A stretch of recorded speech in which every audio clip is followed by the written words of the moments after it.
continuación, profesor Mario Barrero, profesor de la Universidad de los Andes, investigador, es un experto en la obra de Álvaro Mutis, quien nos va a hablar de Regreso a la Tierra Caliente de Álvaro Mutis. Es doctor en literatura española y latinoamericana de la Universidad de Salamanca y ha ahondado en este ejercicio como lector, crítico, estudioso de la obra. Y un poco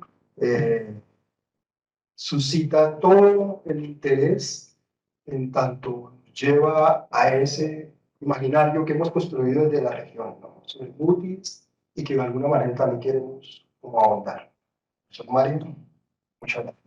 Muchas gracias, Luis Alfonso, por la presentación. Muchas gracias a todos los presentes por poder compartir este espacio. El gusto de estar aquí con mis colegas Federico y Juan Felipe, que lo han evidenciado en las presentaciones previas en mi intervención, pues dan cuenta también de unos recorridos, un reconocimiento de la obra de Mutis de largo aliento, con muchos matices, puntos de encuentro, que hemos tenido en muchas ocasiones. Y escuchando a Juan cómo fue su inicio de la lectura de la obra de Mutis, o más que el inicio de la lectura, el tener ese primer contacto con la obra de Mutis, les comparto también la experiencia en mi caso. Era año 1990, el periodo del Mundial de Italia. Colombia regresaba a un Mundial después de 28 años de no haber ido. Yo nunca había visto jugar a Colombia en un Mundial de fútbol. Y en el intermedio de los partidos, una de mis hermanas, Marta Lucía, me había regalado La nieve del almirante, que sé que la han trabajado aquí en el taller. Yo trataba de leer esa obra, entendía muy poco. Por momentos me sentía perfectamente perdido en la lectura que estaba realizando. Dejé subrayadas muchas de las sabias sentencias de Almanaque, como diría el propio Macron, a propósito de lo que va a conseguir en su diario de viaje. Llevo 33 años, regresó a casa con lo que decía Federico. Es un viaje interminable. Es un viaje en el que una y otra vez volvemos a la narrativa de Mutis, a la poesía de Mutis, y más que las certezas son las preguntas, y creo que en esa medida es que viene el reto, justamente al cumplirse el centenario de su nacimiento, de seguir abordando esta obra, seguir trabajándola por parte ya de las nuevas generaciones, que nos tienen que relevar en un momento muy próximo, creo yo, para poder volver a leer en calma, no con la angustia de preparar clases, etcétera, etcétera. Pero también es interesante el escuchar hoy a Federico y a Juan cómo anticipan parte de la presentación que voy a realizar a continuación. De hecho, veremos cómo Federico ya me ahorró un trabajo con dos ejemplos puntuales que puso de los poemas que leyó al final de su presentación, que lo traigo también como ejemplo de mi hipótesis de lectura que haré a continuación. Pero quiero retomar de lo señalado previamente por Federico, lo que nos apuntaba al final de su presentación. Ese momento de epifanía también que vivimos como lectores, cuando Federico apuntaba esa emoción que nos embarga de llegar a un espacio, a un lugar que ya ha sido habitado por el poema. Y ahí es donde vamos a entrar a un matiz y una discusión grande, como señalado también por Luis Alfonso. Y en el caso de Juan Felipe, cuando da cuenta de ese tríptico de poemas, el tríptico de la Alhambra, Cádiz y en una calle de Córdoba, como hay una apropiación de la ciudad desde el discurso poético. Y esa va a ser mi premisa de lectura para la presentación que viene a continuación. Porque en ningún momento he asumido ni he valorado a Mutis como un poeta de tierra caliente. Lo he valorado, y es lo que intentaré probar a continuación, como un poeta que se inventó una tierra caliente. Es muy distinto. Él se inventa un imaginario asociado a la tierra caliente, pero él no es de tierra caliente. Independiente del dato biográfico que en un momento dado vamos a tener. Entonces, a diferencia de mis colegas, no voy a leer, sino voy a hacer una presentación como las que hago en clase, entonces durante media hora vamos a intentar seguir un ritmo de unas diapositivas. Está acá. Entonces vamos a iniciar con la primera, que coincide más o menos en el tiempo, esta cita del año 2001, de un artículo titulado ¿Por qué escribo?, con lo que Federico ya nos había indicado, que había señalado a propósito de la Tierra Caliente en la recepción del premio Príncipe de Asturias. ¿Qué nos va a decir en el 2001 a esta clásica pregunta que se le suele hacer a todo escritor, a toda escritora? ¿Por qué escribo? Y en ese momento respondía con Álvaro Mutis ya plenamente consagrado como poeta, como novelista, como narrador. No es la voz del poeta de los años 40, 50, ya es el que sabe que ha dejado un legado literario, y esa era la respuesta que daba. Escribo para no olvidar ciertos rincones de las fincas de café y azúcar de Tolima, en Colombia, donde pasé la mayor parte de mi infancia y lo mejor de mi adolescencia, para preservar ciertos lugares de la gran casa con sus techos olientes a roble, para que no se borre el recuerdo del gesto inquieto y tierno de las recogedoras de café con las que intenté mis primeras caricias de hombre y mis primeros y torpes ejercicios eróticos de adolescente. Y ahí, hasta ahí tenemos en la cita al poeta que estaba fungiendo en un momento dado como al que le corresponde preservar una memoria. Revisemos los verbos, ¿no? No olvidar, preservar, que no se borre del recuerdo. Creo que el punto neurálgico de la cita viene a continuación, cuando en el 2001 apuntaba para que sigan fluyendo las aguas del Poel y del Pocora, y su ruido me siga arrullando en la noche hasta mi última hora. Y ahí está el poeta que está fundando el mundo. Ya no depende del referente geográfico. El referente geográfico está sometido al poder de su palabra poética. Es gracias a su palabra poética que estos ríos van a seguir fluyendo, que estos ríos lo van a acompañar, como lo decía ahora Juan, en relación a un yo individual, a un poeta que no le tiene que rendir cuentas a una tradición literaria, que no le tiene que rendir cuentas a un colectivo, a un nosotros, sino al igual que tiene ese momento de epifanía en la calle de Córdoba, ¿no? Este era el mundo, estaba para mí, este era el reino, tomando el verso de Darío, ahora él también asume ese tratamiento respecto al imaginario de la tierra caliente. Entonces, asumamos este como el punto de partida del viaje que vamos a realizar a continuación.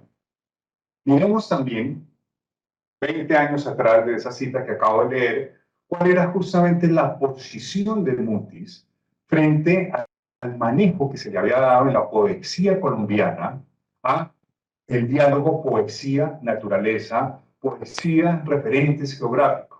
Y desde ese tono provocador, que es ese otro tono que es bellísimo en el conjunto de la obra de Mutis, ¿no? Tenemos al Mutis de las grandes ocasiones, el Mutis solemne en un momento dado, creo que cuando decía, como decía Mario Rivero, el Mutis lujoso, ¿no? Pero hay otro Mutis que es fascinante encontrarse, que es el de las diatribas, el del señorito reaccionario que quiere sacudir el ambiente en un momento dado. Eso le señalaba a sus colegas Barnechea y Oviedo en el año 81 sobre ese referente de cómo había sido tratado el diálogo poesía, referente geográfico en la tradición poética colombiana, y apuntaba, el trópico ha sido, poetas previos, un adorno.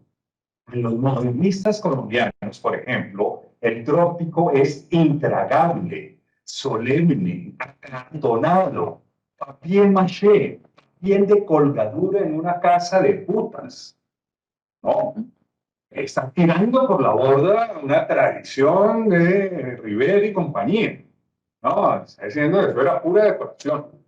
Pero eso no estaba realmente en un diálogo profundo con el quehacer poético.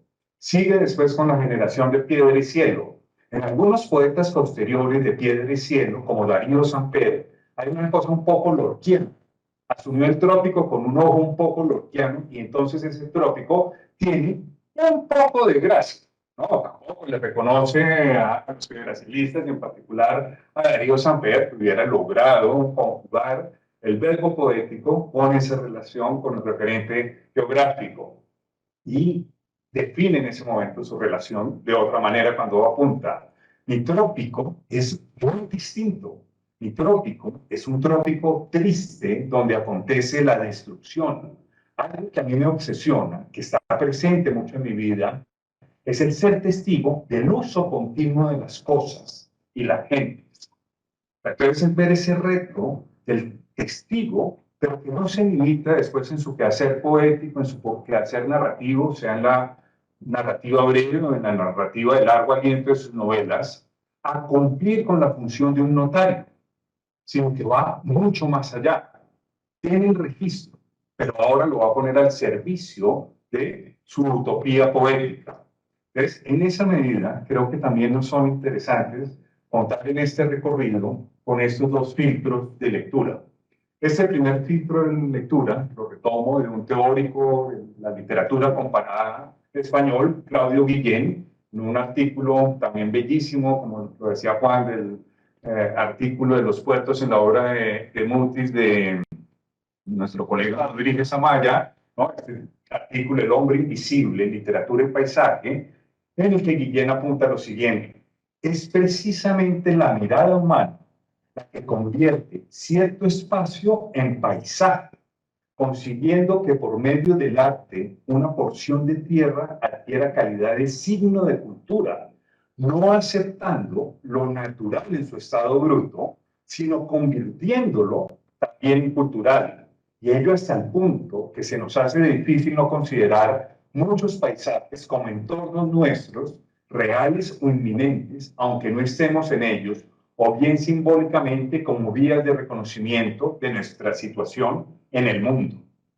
Entonces, en el caso de la obra de Mutis, no vamos a estar frente a un manual de geografía, como ya lo ha probado ahorita Juan en el caso de Cádiz, en el caso de una calle de Córdoba. Están perfectamente fabuladas y en esa medida alcanzan el estatus cultural. No basta la exuberancia del referente geográfico. Ese referente geográfico lo someto a una mirada. Esa mirada tiene un sesgo, esa mirada tiene una carga ideológica, esa mirada tiene una cultura adquirida previamente que hace que ese paisaje, perdón, que ese referente cultural adquiera determinadas connotaciones ahora como paisaje cultural. Y el otro filtro de lectura que me ha sido muy útil para esta investigación en este aspecto de la obra de Mutis viene de otro colega, de Néstor Romero Guzmán, que estudia justamente los espacios imaginarios en la poesía colombiana.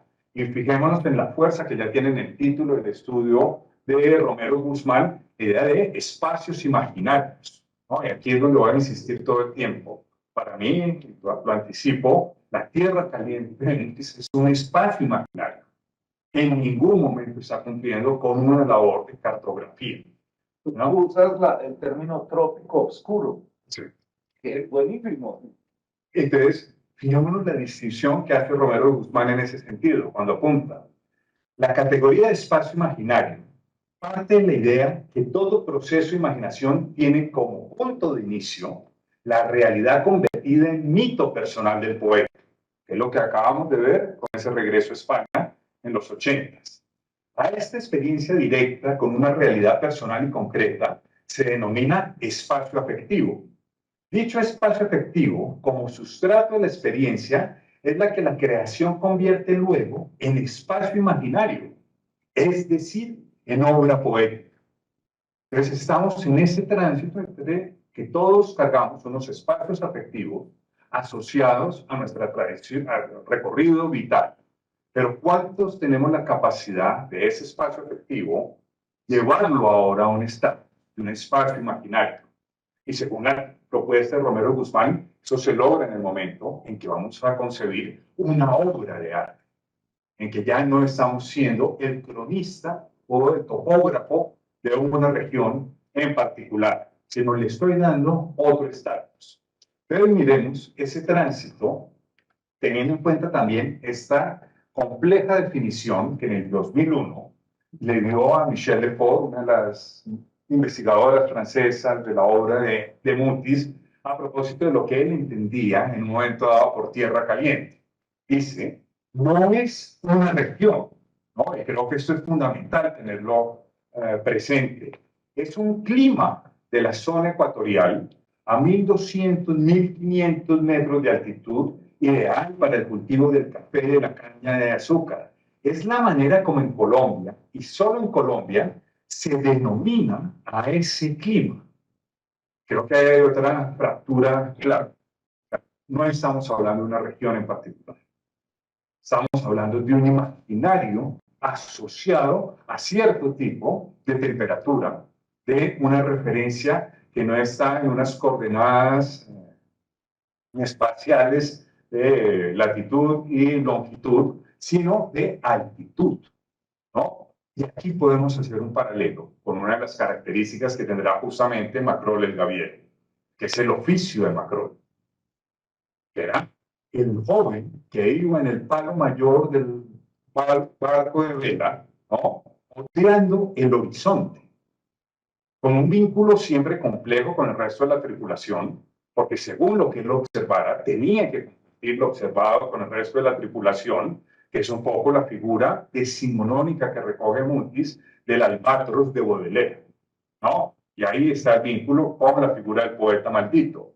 Lo interesante es que después la mayoría de poemas, de narraciones en las que nos encontramos a Macrol, nos lo encontramos parafraseando a Rafael Alberti como un marinero en tierra, ¿no? Porque ya para mediados del siglo XX, que es cuando cobra sentido la voz de Macrol, cuando después vendrán en los años 80 las novelas, donde lo tenemos como narrador, protagonista, etcétera, etcétera, ser un gaviero era un trabajo perfectamente anacrónico. Y ahí creo que hay una metáfora también contundente de Mutis en el sentido de que concebía él como la figura del poeta. Y mis colegas que sí son poetas, ahora lo discutiremos, ¿no? Creo que en Mutis había una autocrítica profunda, así somos anacrónicos los poetas. Pero a pesar de ello, como lo decía Federico, necesitamos seguir en este mundo, porque alguien más de esa tripulación requerirá en algún momento las palabras que podemos entonar, ¿no? Entonces, a partir de esa definición, miremos el tránsito del espacio afectivo, ¿no? Del espacio que tiene eminentemente una carga biográfica del poeta, del escritor, a el espacio ahora imaginativo. Desde el espacio afectivo, como ya lo había comentado también Juan, nos vamos a encontrar que obviamente desde su infancia va a tener ese dilema de dos referentes geográficos en juego, con unas cargas culturales cada uno de ellos. Por un lado, pasé mi niñez en Bruselas, pero siempre iba de vacaciones a Colombia. Quizá entonces viví allí menos tiempo, pero esa es mi tierra, la tierra caliente. Lo demás es superpuesto. Y creo que esa imagen de la superposición, después es justamente a partir de los emisarios, que cobra un sentido aún más complejo. Porque creo que se va a asistir a la posibilidad de que ya no se están superponiendo estos imaginarios, sino que están coexistiendo, ¿no? De manera constante, como se ve en los emisarios y como lo verá uno en las novelas. Adoro la Flandre, que a nadie le gusta, me fascinan las landas de Bélgica, pero mi sitio, el lugar al que pertenezco, está entre los ríos, en la tierra caliente americana que siempre despide aroma de café. Pero en una entrevista del 88 y en la entrevista ya citada del 93, de este siempre fascinante libro que Quirós logró después de un diálogo muy largo en Ciudad de México, el reino que estaba para mí, señala obviamente esa fractura que implicaba salir de Bélgica, pero de esta parte de esta descripción que él hace, de cómo era su rutina en la hacienda cafetera de sus abuelos maternos, ese refugio que había encontrado, donde debemos aparecer a su hermano Leopoldo. Recordemos que después tendremos a Macrol sentado en la casa de Leopoldo en California, en el caso de Amirugal.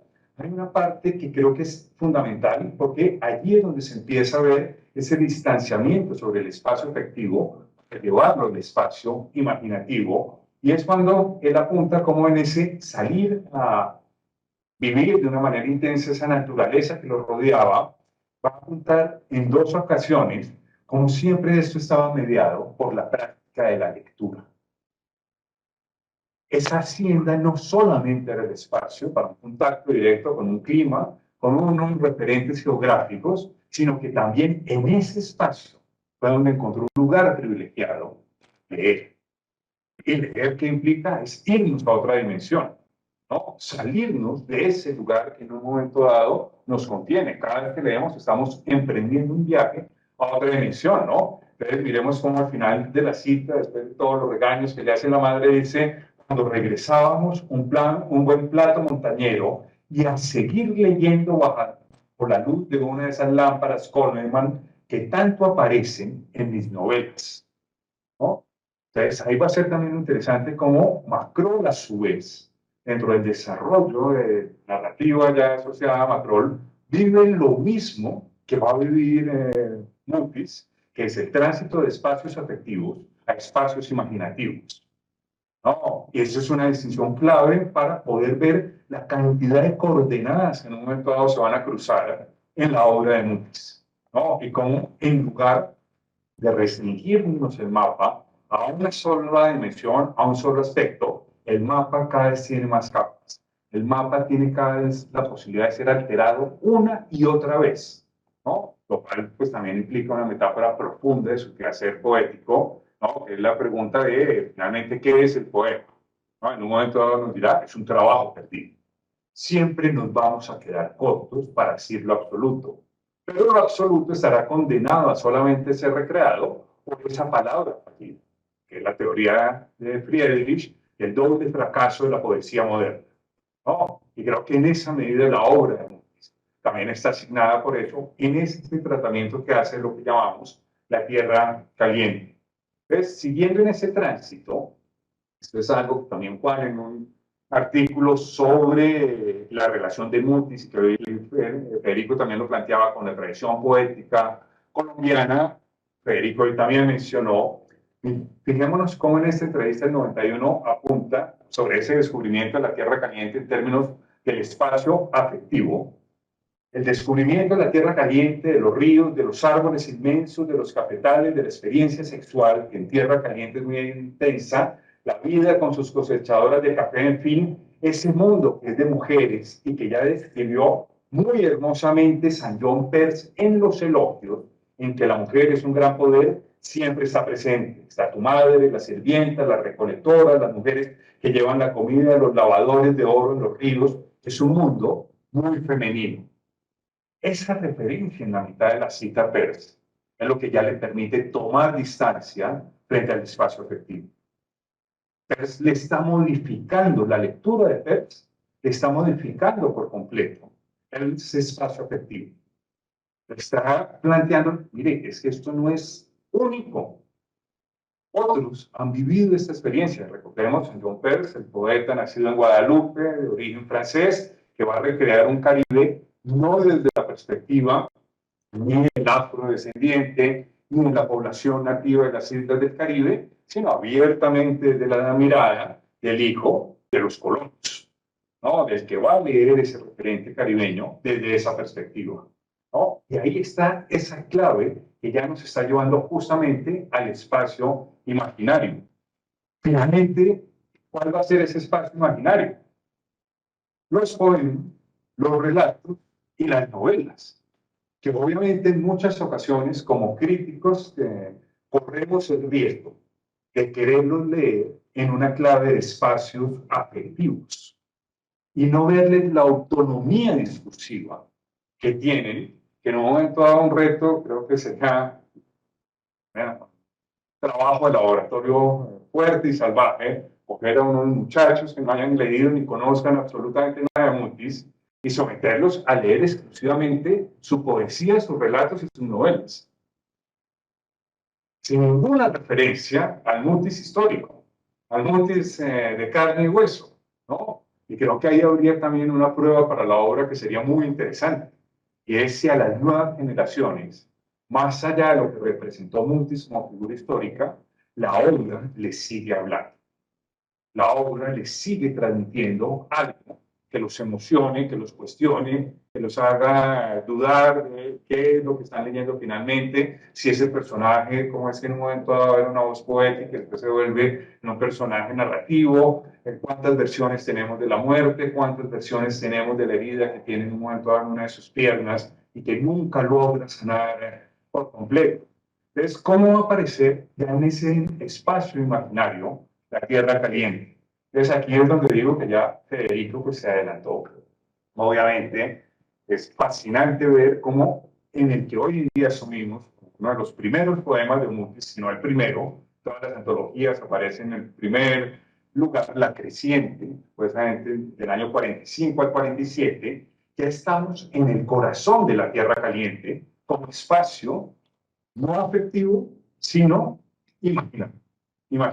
¿No? Cuando dice, todo llega a la tierra caliente, empujada por las aguas del río que sigue creciendo, la alegría de los carboneros, el humo de los alambiques, la canción de las tierras altas, la niebla que exorna los caminos, el vaho que despiden los bueyes, la plena, rosada y prometedora ubre de las vacas. ¿No? Todo está allí, pero todo llega allí. Pero ¿quién está allá desde el origen? La voz poética. Esa voz que es testigo del paso de la creciente. Una voz que obviamente podríamos discutir si uno ve ya en esa voz algunos rasgos de Macron, ¿no? Si ya es el Macron que no está en el palo mayor del barco en la gavia, sino ahora es el Macron que está en algún lugar de ese espacio, de ese paisaje cultural, apreciando este fenómeno de la creciente. En esos primeros poemas vamos a encontrar también en el año 48 el poema El viaje, la voz poética. Y reparen en el ejercicio que estoy intentando hacer muy fuerte, cuando dice la voz poética, no cuando dice Mutis. Cuando Mutis ha inventado a muy temprana edad ya esta voz poética que está viviendo esa posibilidad de una palabra que inaugura un mundo, que no se está limitando a una voz poética con una elevada carga autobiográfica. Que uno la podría también leer de esa manera, pero creo que cuando dejamos a un lado la biografía de Mutis, la obra nos crece de una forma alucinante, justamente como una creciente. Porque entonces aquí vendríamos a la discusión que Juan planteaba hace unos minutos, ¿cuál es ese plural que está aquí en juego? ¿No? Cuando llegábamos, no cuando llegué. ¿Quién diablos es ese colectivo que está llegando a la tierra templada? ¿No? Entonces, si uno va a la biografía de Mutis, sería, la familia. Pero si uno deja a un lado la biografía de Mutis, pues podría preguntarse o no, ¿estos no son los antepasados de Mutis que vinieron con la expedición botánica? ¿Cuál es ese colectivo que está allí? Cuando llegamos, los que no éramos oriundos de estos territorios, entonces, cuando llegábamos a la tierra templada y comenzaban a aparecer las primeras matas de plátano y los primeros cafetales, el tren aceleraba su marcha y cruzábamos veloces los vastos potreros donde pasían hermosas reses de largos cuernos. El perfume del pasto ya, el agua, nos perseguía entonces hasta llegar al lugarejo donde terminaba la carrilera. La música del cuarto vagón se confunde en mi recuerdo y aquí sí aparece la voz en primera persona. No, todo el tiempo tengo esa posibilidad de oscilar en el lugar de enunciación. ¿Quién está controlando ese lugar de enunciación? Me recuerdo con el ardiente clima, y vuelvo a insistir en el clima, ¿no? De una tierra sembrada de jugosas guanábanas en donde hermosas mujeres de mirada fija y lento paso escanciaban el guarapo en las noches de fiesta. Entonces, ¿qué es lo interesante? Creo que varios de los presentes podrían compartir la anécdota del espacio afectivo. Pero la anécdota del espacio imaginario le pertenece exclusivamente a esa voz. Y nosotros como lectores también tendremos que empezar a debatirnos, y creo que es una discusión, Luis Alfonso, grande para uno como lector, oriundo o no de la región. ¿Cómo lee la obra? ¿No? Entonces, ¿cuáles son los espacios afectivos que nosotros cargamos como lectoras y lectores? Que en un momento dado el reto es, bueno, dejémonos a un lado, involucrémonos también a asumir nosotros nuestros espacios imaginarios como lectores o lectoras. En los elementos del desastre, ya del año 53, el zumbido de una charla de hombres que descansaban sobre los bultos de café y mercancías, su poderosa risa al evocar mujeres poseídas hace años, el recuento minucioso y pausado de extraños accidentes y crímenes memorables, el torpe silencio que se extendía sobre las voces como un tapete gris de hastío, como un manoseado territorio de aventura, todo ello fue causa de una vigilia inolvidable. Y creo que el tono nos remite justamente a los ejemplos que nos leyó hace unos minutos Juan Felipe, cuando estaba escribiendo lo que está pasando en una calle de Córdoba. Entonces ahí también el dilema es que, claro, irrumpen los emisarios el concepto de orden, pero la técnica en un momento dado sigue siendo la misma. La técnica de esta sumatoria de imágenes, pensemos en un momento dado el ejercicio que tendríamos que hacer para hacer una adaptación cinematográfica solo de esta estrofa de este poema. ¿Cuántas imágenes tendríamos que ir intercalando para generar la sensación, además de un vértigo que siempre va a generar la poesía de Mutis? Siempre está en movimiento, siempre nos está obligando a descentrarnos también como lectores. No la podemos leer desde un solo lugar de observación. O nos subimos en un momento dado a los trenes, a los barcos y vamos con patrón mano a mano, o en un momento dado tomamos distancia, pero nunca podemos observarlo desde un solo lugar porque siempre estará en movimiento. Y eso es otra virtud de la poesía y de la narrativa de Mutis. No, nada está quieto. Todo está en un movimiento que en ocasiones es un movimiento imperceptible, porque puede ser también un viaje interno de la voz poética, ¿no? Con la heteronimia, eso se puede hacer muy, muy evidente.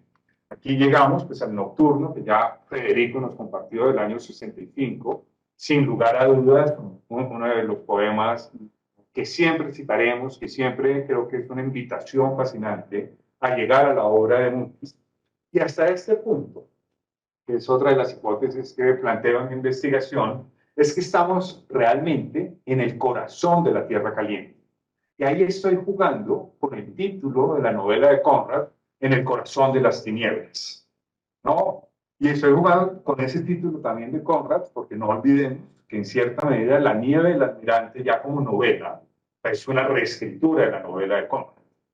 No, pero es el dilema, bueno, acá la Tierra Caliente son también las tinieblas, porque creo que no es tampoco el paraíso de una manera naif que nos va a plantear Mutis. Que ya nos ha dicho, este trópico también destruye. Esta tierra caliente también es corrosivo. No estamos en el séptimo día de la creación, ¿no? Estamos cuando esto empieza a repetirse a partir del octavo día, ¿no? Y esto es cíclico. Por momentos sentimos que estamos renaciendo, superando el tópico de la desesperanza, que podría no verlo en los emisarios, pero muy rápido esto vuelve otra vez en un homenaje a Siete Nocturnos, por ejemplo, cuando el dilema es que la poesía se queda corta frente a la posibilidad del compositor de música, que ese sí que está inaugurando un mundo inédito todas las veces, ¿no? Entonces, en un momento dado, creo que la obra, después de La mansión de Araucaria, sería del primer ciclo narrativo de Mutis, el último que yo ubicaría en el corazón de la Tierra Caliente, el imaginario de la casa, el papel que cumple en la función, tenemos el salto a la narrativa. Y yo creo que en la narrativa se dan dos momentos claves. Uno, en particular, en La nieve del almirante, y es al encontrarse la voz narrativa fuera de ese espacio imaginario, lo empieza a evocar desde otros espacios. Y hay un juego en la obra de Mutis que también se puede asociar a otras teorías de carácter sociológico y antropológico, que es el juego de tierras bajas, tierras altas y tierras medias, ¿no? ¿Cuáles van a ser el paradigma de las dos principales tierras bajas en la obra narrativa de Mutis? La selva, en el caso de La nieve del almirante, los puertos, en el caso, por ejemplo, de Ilona, o ciudades como Ciudad de Panamá, y en contrapartida, desde esa sensación de agobio que siente en medio de la selva, que esto es también muy, muy interesante, como considero yo que Mutis en esa novela logra ir un paso más allá del legado de Rivera con la vorágine, ¿no? Y es que aquí la selva obviamente puede poner en riesgo mi existencia, pero no me va a devorar. Porque mientras el personaje en Rivera, su palabra cuando se enfrenta a la selva se le queda corta, aquí tenemos a un Macron majestuoso en su diario, diciendo yo voy a llevar el registro de esto, donde en principio nada ocurre. La selva es fascinante cuando estamos fuera de ella, pero cuando estamos en su corazón, es la repetición de la repetidera.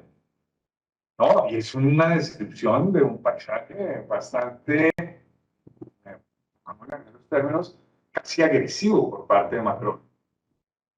¿Qué va a contraponer a esa selva que está viviendo en el viaje por el río Surandó? La evocación de la cordillera. Y entonces empezar a anunciar, como lo vemos al final de esta cita, soy de allí, cuando salgo de allí, empiezo a morir, ¿no? Entonces, ahora la evocación de una tierra alta, en este caso la cordillera, pero más adelante, ¿no? Cuando insiste, de allá de la cordillera soy, y ahora lo sé con la plenitud de quien al fin encuentra el sitio de sus asuntos en la tierra. Y esto es bellísimo ver lo que Mutis lo está escribiendo año 86 o publicando año 86, y 2 años antes, la voz poética que ha tomado un giro abiertamente autobiográfico, como lo probó Felipe, nos ha dicho por otro lado, yo tengo ya claro de dónde soy. No, todos mis asuntos se arreglan en una calle de Córdoba. Y cuando voy a la casa de Cádiz, mis antepasados, ¿no? Entonces, uno podría especular, tal vez motivo para discutirlo, Juan, como ante esas certezas que hay en un momento dado esa voz, esa Cádiz imaginada también, esa Córdoba imaginada también, por parte de esa voz poética, casi que uno diría, es una voz muy rápido, ya en el tránsito hacia la narrativa, dice, no, un momentico, todavía sigo sin tener muy claro si soy de allá o soy de este lado. Es como el retorno otra vez del niño. O sea, el niño que se había educado en Bélgica, que regresa a Colombia con el fallecimiento del padre, ahora como adulto, ¿no? Se ha montado esa voz poética ya sólida del año 84, y siente esa plena identificación con España. ¿Sí? Ah, bueno, ese era el reino que estaba para mí. Pero en la primera novela que publica, tenemos ahora un Macron diciendo, no, yo soy de la cordillera, de allá soy, con un matiz obviamente en esa cordillera, y creo que ya en el taller han trabajado esa novela, está en la contrapartida, la parte alta de la cordillera, ¿no? Donde está la tienda de Flores Teves, donde la niebla cubre la mayoría de veces la carretera, tienen que más o menos guiarse y saber que viene subiendo un camión o un bus, es por el ruido del motor, no porque tengan la posibilidad de verlo. Y yo creo que hay también una metáfora bellísima de cuáles son las nuevas características del Gaviero. Gaviero ya no puede otear el horizonte. El Gaviero lo que sí puede hacer es escuchar. Y es un poco el tránsito vital también que hemos visto en el Gaviero. Cada vez es más bien, cada vez está más de regreso de todo. Pero de esa tierra caliente evocada, lo vamos a encontrar como en un buen morir, se da fugazmente ese regreso, pero un regreso que ahora está perfectamente condicionado, ya no con la posibilidad que habíamos visto en los poemas de habitar en el corazón de la tierra caliente, sino ahora de pasar por ella de manera fugaz, de manera transitoria, asociada a esa quinta característica que Mutis planteaba en la conferencia de la desesperanza. Sí, el desesperanzado es lúcido, el desesperanzado no puede transmitir su lucidez a otro. Eso conlleva que el desesperanzado sea solitario, eso le agrega que el desesperanzado además tiene una estrecha relación con la muerte, siguiendo el modelo cristiano. Pero el desesperanzado tiene claro que hay unos fugaces momentos de esperanza que solamente podrán estar asociados a los límites de los sentidos. Y es lo que encontramos en ese Macron, que de manera fugaz encuentra la figura de Amparo María, puede tener la posibilidad de enamorarse, pongámoslo en esos términos, de esta figura femenina, pero que es consciente que esa figura femenina es de tránsito, que esa figura femenina no va a permanecer a su lado y que él tampoco podrá permanecer en tierra caliente, ¿no? Porque recordemos, enseguida lo tenemos navegando por otra vez en la barcaza, ¿no? Y vienen las tres hipótesis en ese momento de su posible fallecimiento. Entonces, ahí se sale después de ese fugaz regreso a la tierra caliente. ¿Cómo ha sido valorado ese ejercicio? Y voy a poner dos ejemplos nomás de la recepción crítica. Uno, es similar al que pueden hacer Federico y Juan, que fue un escritor pues, que compartió un recorrido también vital con Mutis, Roberto Burgos Cantor. En este texto que escribió en el 88, Roberto Burgos decía: alguna crítica celebró que en los trabajos perdidos, el poemario del 65, estuviera presente un paisaje determinado de ríos, cafetales, lluvias y cordilleras. Manías de la parroquia más interesada en la geografía que en la literatura. ¿No? Entonces, ahí volvemos otra vez al dilema de cuáles son los espacios en juego. Sin embargo, aún en el levantamiento del terreno se quedó corta. Mutis comenzaba la demarcación de un territorio, y este adjetivo creo que es fundamental, un territorio literario, ni páramo ni orilla del mar, con su olor y su vegetación que se llama la tierra caliente. Pero no era el prurito de continuidad de la pintoresca tradición latinoamericana de la naturaleza exuberante y devoradora que impide la existencia de personaje y lo borra. Narrativa descriptiva de un supuesto exotismo. La poesía y la ficción escondida que mostraba en fragmentos la obra de Mutis estaban muy lejos de las doñas bárbaras y los Coba. La tierra caliente adquiría verdad porque abandonó la postal y establecía con los seres que la vivían una relación humana conmovedora de lucha y derrota que permitía con eficacia indagar la condición de cada quien. ¿No? Entonces, finalmente todo este ejercicio a qué conduce a una reflexión con la condición humana, ¿no? Asociada a una voz poética, a una voz narrativa en particular. En el caso ya puntual de Macrol, Consuelo Triviño, en años mucho más recientes, en 2014, decía lo siguiente: el paisaje de la tierra caliente vivirá por siempre dentro del niño gaviero solitario en el barco, abrazado a la inmensidad del mar. Atrás deja la lluviosa y fría ciudad europea para volver a sus raíces, la finca de Coello en el departamento del Tolima, en Colombia. Este momento es la puerta de entrada a un universo que se filtra por los poros de la piel, la humedad del trópico y el intenso olor de sus frutos. El lugar está plagado de fragancias vegetales que el poeta asociará al deseo, de alimañas resbalosas que reptan bajo los pies, de criaturas que zumban enloquecedoras y se lanzan sin piedad sobre cuanto respira. Hay allí inesperadas formas de vida que convierten la muerte en un festín y cuyas digestiones remueven y abonan los cimientos de la tierra. Es también ese juego cíclico que va a tener la obra de Montes. No, creo que vamos a asistir varias veces a la fundación de sus universos literarios, ¿no? Y un volver, una especie, hoy en el almuerzo lo hablábamos con Juan Felipe, nos pone un ejemplo muy bello de su abuelo, de una especie de cinta de modelo. Yo hoy en día considero que la poética de Montes funciona de esa manera. No, estamos por fuera o por dentro de la banda. Y también como lectores, que a veces nos sentimos totalmente atrapados en la obra, que por momentos contemplamos la posibilidad de salirnos finalmente de ella.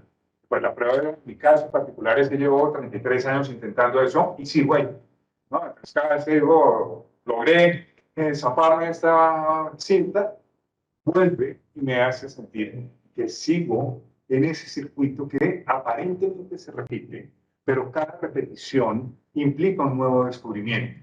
¿No? Entonces no es una copia, cada vez se me va multiplicando la obra. Entonces ya para terminar, miremos el punto de partida. Recordemos que el punto de llegada, el punto de partida era ese artículo del 2001, decía, por un lado, sí, tengo una intención memorialista, pero sobre todo tengo una intención performante. Que esos ríos sigan circulando gracias a mi palabra poética. No porque yo sea simplemente el cronista del tránsito de esos ríos. Miremos ahora lo que podríamos considerar el punto de llegada. Años antes de esa declaración del 2001, nuevamente en la entrevista con Quirós, cuando le apuntaba lo siguiente: de Coello, de sus alrededores, sale mi pequeño universo. Esa tierra es la fuente de todo lo que he escrito. No me interesa qué valor tengan mis narraciones o cuánto vayan a durar en la memoria de la gente. Lo que de verdad me importa es que hice vivir a Coelho más de lo que realmente vivió, ¿no? Y creo que ese es el golpe sobre la mesa que da. El colegio geográfico finalmente no importa. El Coelho imaginado es el que va a quedar en mi obra. Creo que en ese momento de Mutis y la obra de Mutis la podemos equiparar perfectamente a la de García Márquez. Porque podríamos cambiar Coelho por Aracataca. Realmente lo que hace García Márquez es que Aracataca vivió mucho más de lo que fue y se convierte en Macondo. Creo que guardado en las proporciones es lo que logra hacer Quirós, perdón, Mutis, y que lo corrobora muy bien uno de sus colegas en México, el muy buen lector de la obra de Mutis, como lo fue el también poeta Alberto Ruiz Sánchez, un artículo que le dedica en el 2001 Escribir es un ritual, una propuesta decía Alberto Ruiz Sánchez. Nos hemos educado con la idea de que se escribe para dar cuenta de lo que es nuestra realidad, de que la literatura sirve para contar lo más fielmente posible nuestras vidas. Esa concepción debemos oponer a otra más sofisticada que entiende la escritura como un ritual, no como un ejercicio de notaría. Al hacerlo, reivindicamos también una dimensión de nuestras vidas que de ninguna manera se reducen a la información sumaria de nuestro registro civil y sus alrededores. No es escribir para reflejar, sino para abrir, crear, compartir nuevos sentidos. Y creo que ese fue el legado de Mutis. O sea, él no cumplió una función de un notario en la tierra caliente. Él realmente lo que hizo fue abrir, crear y compartir una nueva tierra caliente a través de su escritura, ¿no? Entonces, ya para cerrar, como lo han hecho mis colegas, voy a compartirles un poema en el cual creo que están en juego justamente estos dilemas que veíamos en las tres charlas, y es que por fortuna la obra siempre está cargada para el ejercicio interpretativo de una ambigüedad constante, de una ambigüedad que si nos dedicamos a estudiar en un poemario en particular, una novela en particular, creemos llegar a determinados puertos, tener determinadas certezas, y cuando leemos la siguiente, pues sentimos que estábamos, si no equivocados, un poco despistados, o que nos está ofreciendo unos escenarios diferentes. Y el poema que les voy a compartir está también en el libro Los Trabajos Perdidos del año 65, que dice así: Canción del Este. A la vuelta de la esquina, un ángel invisible espera, una vaga niebla, un espectro desvaído te dirá algunas palabras del pasado. Como agua de acequia, el tiempo cava en ti su manso trabajo de días y semanas, de años sin nombre ni recuerdo. A la vuelta de la esquina te seguirá esperando vanamente ese que no fuiste, ese que murió de ser tú mismo lo que eres.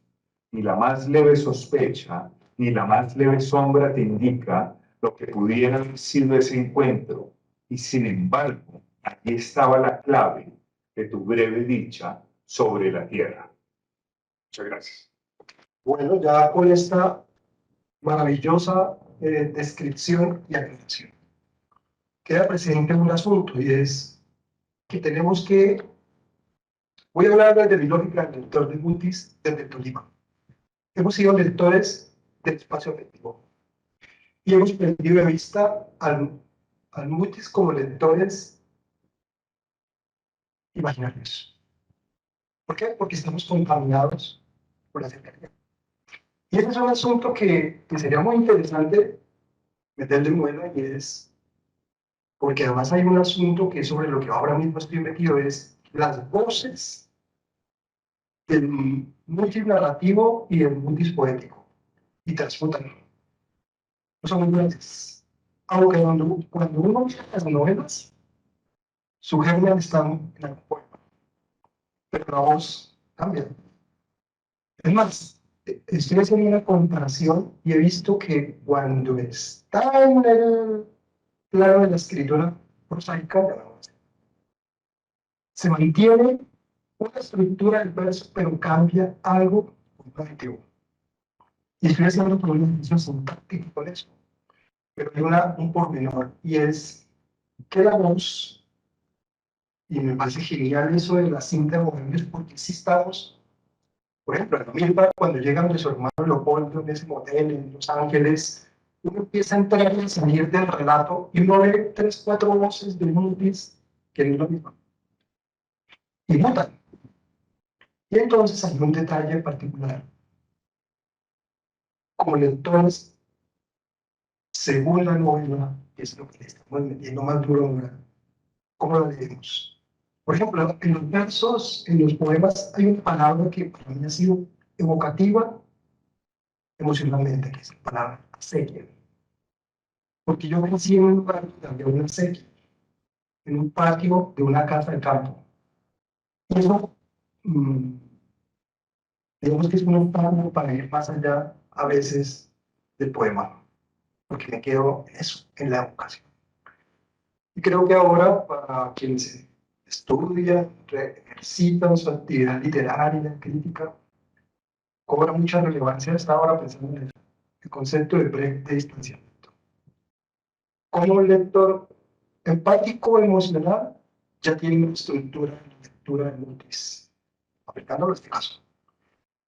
Pero nos falta un mutis leído desde cierto distanciamiento, sin la contaminación de Coello a 30 minutos o de la cordillera a 40 minutos.